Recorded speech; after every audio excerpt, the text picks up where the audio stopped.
Hello mga mamshis! Welcome back to my channel. Today, I'm going to share with you a sushi bake recipe. First of all, you can see the recipe in description box below. Okay, as you can see, nag-start na ako mag-mix ng Japanese mayo, wasabi powder, and wasabi paste. Actually, mas maganda kung wasabi paste na lang siya. Kasi kung lalagyan mo kung wasabi powder lang, iba yung aftertaste niya.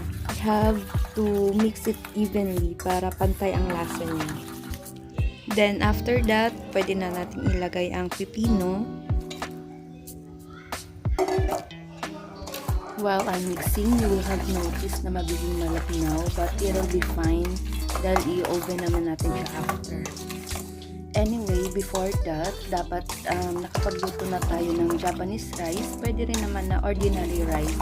But you make it sure na yung magandang quality. Etong gamit ko is Japanese rice. Mura lang to, is 99 per 2 kilograms. At ito namang aluminum tray na 8 by 10 ang sizes niya. Nabibili dito online.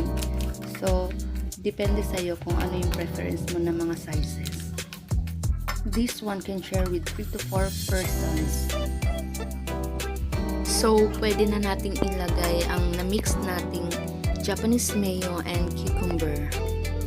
Sorry, I forgot to say to like and subscribe to my channel and hit the notification bell to notify you for my new uploaded videos.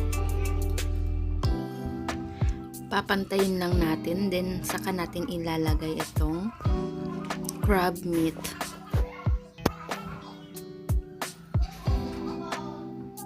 Depende kung gaano kadami ang gusto nyo, depende kung anong slices, kung gaano ka thick or kung gaano ka thin. Then saka natin ilalagay ang mango, depende din kung gaano kadami. Kasi itong ginagawa ko ngayon is pambenta. So, dapat tansya lang.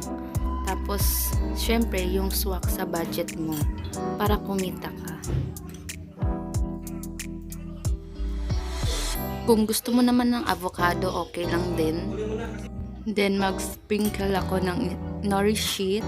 Itong nori sheet to, buo to. Ginunting ko lang ng maliliit. Sprinkled ko siya. Actually, ang nori sheet is pandagdag ng taste and to add up the color. Oh! Eto na siya after makuha sa oven.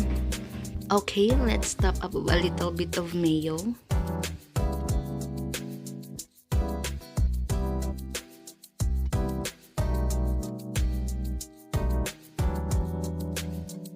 Sprinkled with a little bit of seasoning rice.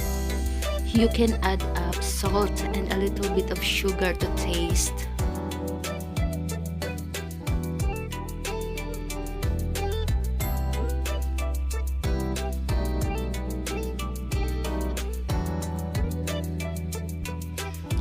Okay, we're done. It's very easy and simple. So before leaving this video, I just want to say thank you for watching. See you on my next video. Thank you guys.